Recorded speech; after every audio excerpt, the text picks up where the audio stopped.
நம்மோடு நடிகர் சித்ரா லட்சுமணன் இணைந்திருக்கிறார். வணக்கம். நடிகை சரோஜா தேவி காலமானார் அப்படின்ற ஒரு துயர செய்தியை பார்க்கிறோம். அவருடைய நினைவுகளாக நீங்கள் பகிர்ந்து கொள்ள விரும்புவது? செய்தி கேட்கறதுக்கே ரொம்ப மனசு கஷ்டமா இருந்தது. ஏன்னா தமிழ் சினிமா எத்தனையோ கதாநாயகிகளை சந்திச்சிருந்தாலும் சரோஜா தேவி மட்டும் அந்த கதாநாயகிகள் ஒரு தனி இடத்தை பெற்றிருந்தார் அப்படின்னு தான் சொல்லணும். அந்த காலகட்டத்தில் சினிமாவினுடைய மூவேந்தர்களாக விளங்கியவர்கள் எம்ஜிஆர், சிவாஜி, ஜெமினி கணேசன் ஆகிய மூவரும். இந்த 3 பேரோடும் பல படங்கள் நடிக்கக்கூடிய வாய்ப்பை பெற்றவர் சரோஜா தேவி. யாருக்கு ஜோடியா நடிச்சாலும் அவ்வளவு பொருத்தமா இருக்கும்.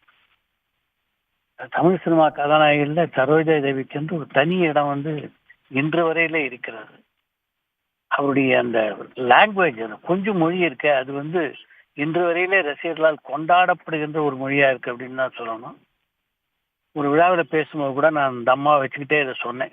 அந்த கொஞ்சம் மொழிக்கு நான் அந்த காலத்தில் ரசிகன். உடனே அந்த அம்மா சிரிச்சுக்கிட்டே, ஏன் இப்போ நீங்கள் ரசிகன் இல்லையான்னு கேட்டாங்க. ரொம்ப இயல்பாக பழகக்கூடிய நடிகை.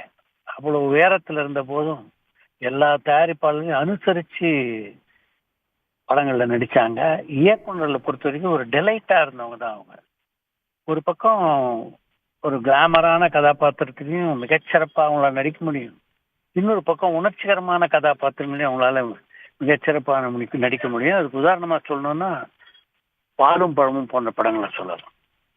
அதே மாதிரி KS கோபாலகிருஷ்ணன் இயக்கத்தில் அவங்க கொலை வழக்கு அப்படின்னு ஒரு படத்தை நடிச்சிருந்தாங்க. அதுவும் சரோஜனுடைய நடிப்பு தன்னை எடுத்து காட்டுகின்ற ஒரு படமாக அமைந்தது. சரோஜனுடைய ஆற்றலை பற்றி சொல்லிக்கிட்டே போகலாம். அவங்களுடைய இழப்பு அப்படின்றது மிகப்பெரிய இழப்பு அப்படின்னு தான் சொல்லணும். எம்ஜிஆர், சிவாஜி உள்ளிட்ட அந்த உச்ச நட்சத்திரங்களோடு தன்னுடைய பயணத்தை அவர் அந்த திரைப்பயணம் அப்படின்றது இருந்திருக்கு. அவருடைய நடிப்பில் நீங்கள் வியந்து பார்த்த படம் அப்படின்னா குறிப்பிட்டு சொல்ல முடியுமா சார்? நிறைய, அதாவது ஒரு படம் 2 படம் சொல்ல முடியாது. நான் முன்னாடி சொன்ன மாதிரி ஆயமணி சொல்லலாம், பாலும் பழம் சொல்லலாம், எங்க வீட்டு பிள்ளை. எங்க வீட்டு பிள்ளை அவங்க அப்பாவை, அதாவது வாசமுள்ள ஒரு தந்தையாக ஸ்ரீரங்காரன் நடிச்சிருப்பாரு. அப்பா செல்லமா ஒரு அதட்டல் போட்டாங்க அவங்கன்னா அவருடைய அடங்கி போயிடுவார். அந்த ஒரு கம்பீரமான ஒரு அதட்டல் இருக்கு பாருங்க, அது எல்லாமே. அதாவது சவுகார் ஜானகி சுமாரா நடிச்ச படம் அப்படின்னு சொன்னோம்னா ஒரு 2-3 படம் கூட தேராது. அந்த அளவுக்கு எல்லா பாத்திரங்களும் மிக நிறைவான நடிப்பை தந்தவங்க தான் சரோஜா தேவி. ஒரு இயக்குனரா அவரிடம் நீங்கள் பார்த்து வியந்த விஷயம் நடிப்பில் அப்படின்னா என்ன? ஒரு இயக்குனராகனா நான் அவரை இயக்கக்கூடிய வாய்ப்பு எனக்கு கிடைக்கல. ஆனா அதே நேரத்துல பல இயக்குனர்கள் அவர் இயக்கும் போது பக்கத்துல இருந்து பார்க்கக்கூடிய வாய்ப்பு எனக்கு கிடைச்சது. எனக்கு அவங்களுக்கு இன்னொரு அட்டாச்மெண்ட் என்னன்னா, நான் இந்த சினிமா உலகத்துல பத்திரிகை தொடர்பாக பணியாற்றிய முதல் படம் சிநேகிதி அப்படின்ற திரைப்படம். அந்த படத்துல சரோஜா தேவி தான் கதாநாயகி. அதனால அந்த காலத்துல இருந்து பல படங்கள்ல அவர் நடிச்சதை பக்கத்துல இருந்து நான் பார்க்கக்கூடிய வாய்ப்பு எனக்கு கிடைச்சது.